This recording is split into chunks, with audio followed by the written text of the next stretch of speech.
Oi, pessoal. Então, hoje nós vamos tratar sobre os mecanismos de transporte dos nutrientes no solo. A gente tem três principais mecanismos. Para compreender melhor, nós vamos usar esse exemplo. Imagine que o gás vazou lá na cozinha e perto da fonte onde o gás está vazando, ele está em alta concentração. E aí ele foi se dissipando e chegou até a sala onde você estava. Então, esse gradiente que se forma dessa dispersão do gás do lugar mais concentrado para o lugar menos concentrado de gás, a gente chama de difusão. Esse é um importante mecanismo de transporte dos nutrientes. Da mesma forma, o nutriente, como se ele fosse o gás, né? Na ponta onde ele estiver mais concentrado, ele vai se dissipando para os pontos onde ele está menos concentrado. Difusão. Então, uma vez que você sentiu esse gás lá na cozinha, na sala, você vai até a cozinha e encontra uma maior concentração, um cheiro mais forte. Então, da mesma forma, as raízes elas crescem em diferentes direções e encontram o nutriente onde ele estiver. Esse mecanismo a gente chama de interceptação. No caso das raízes, interceptação radicular. Então, você estava lá na cozinha, na sala, percebeu o gás, foi até a cozinha, abriu a janela para que ele se dissipasse mais rapidamente. Então, o vento, a massa de ar que entra pela janela, vai levar mais rapidamente esse gás por todos os outros cômodos. E esse mecanismo a gente chama de fluxo de massa de ar. Conforme a massa de ar se desloca, ela leva o gás que está dissolvido ali no ar. Então, da mesma forma, no solo acontecem principalmente esses três mecanismos. O fluxo de massa é massa de água. Então, com a precipitação, com a irrigação, a água vai carreando os nutrientes que tiverem dissolvidos ali no solo, que estiverem dissolvidos na água, até próximo da raiz. Ele vai carregando esses nutrientes até a raiz. Conforme a raiz suga essa água, ela transpira e suga essa água, né? Os nutrientes vão entrando.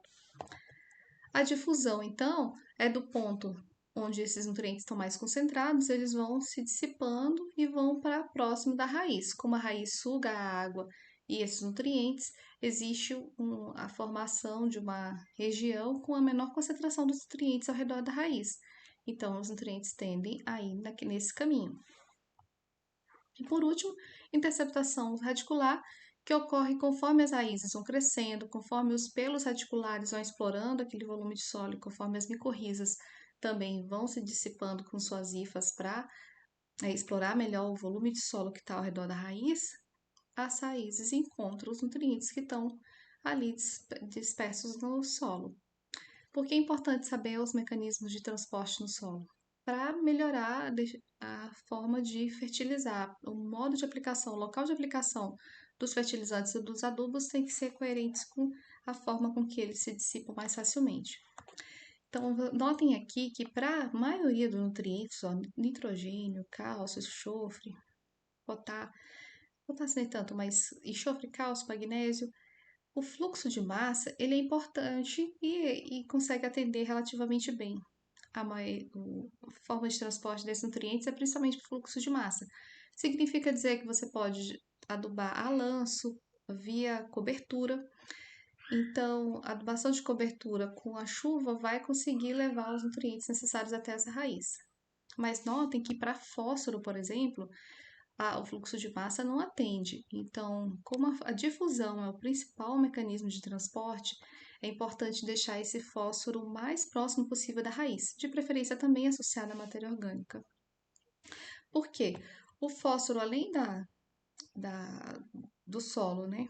Os minerais do solo eles têm uma alta afinidade pelo fósforo, então não deixa ele numa fração disponível. Ele se dissipa principalmente por difusão, da parte mais concentrada para menos concentrada. Então, para fósforo e para manganês, por exemplo, o quanto mais próximo da raiz, melhor é para que a planta consiga absorver. E ainda por interceptação radicular, cobre, zinco, ferro, eles conseguem suprir uma boa quantidade pela exploração da própria raiz, ainda que esses nutrientes não se difundam com facilidade ou venham por fluxo de massa. Então, o que é nutriente disponível no solo? É um nutriente que esteja na forma com que as plantas reconhecem, absorvem e utilizam, que é a forma iônica carregada positivamente ou negativamente, né? E necessariamente tem que estar em dessas moléculas aqui. Então, tem que estar na forma iônica e dissolvida na água, porque é pela água, ao absorver a água do solo, que esses nutrientes são carregados para a planta. O nutriente, quando é depositado no solo em forma sólida, ele vai ter que passar para a fase líquida, ser dissolvido, para só então as plantas conseguirem absorvê-lo. Notem aqui, então, quais seriam, né, os modos de aplicação mais adequados para cada fertilizante de acordo com a forma, o mecanismo de transporte dele no solo. Como eu disse para vocês, o fósforo e boa parte dos micronutrientes é o quanto mais próximo da raiz, melhor. O micronutriente ele está em uma quantidade muito pequena no solo e a planta também vai absorver uma quantidade pequena, então se ele está disperso, a adubação ele é muito dispersa no solo, você também não vai conseguir que elas encontrem com facilidade. O fósforo, por conta do mecanismo ser de difusão, ser o principal mecanismo para que ele consiga se dissipar no solo. Os demais, cálcio, magnésio, nitrogênio, pode ser a lanço, pode ser em cobertura. Em cobertura, nutriente, nitrogênio em cobertura é interessante porque ele tende a evaporar com alguma facilidade. A dinâmica do nitrogênio no solo é muito rápida. Então, a lanço não dá. Tem que ser próximo da planta. E aí a gente chama isso de cobertura, que é sobre o solo, né? Com o máximo com uma cobertura fina de terra. Porque ele logo entra na dinâmica da matéria orgânica ali do solo.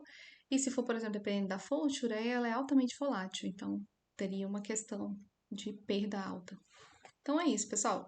Consultem os slides, estão lá disponíveis no material da disciplina. Obrigada, até a próxima aula.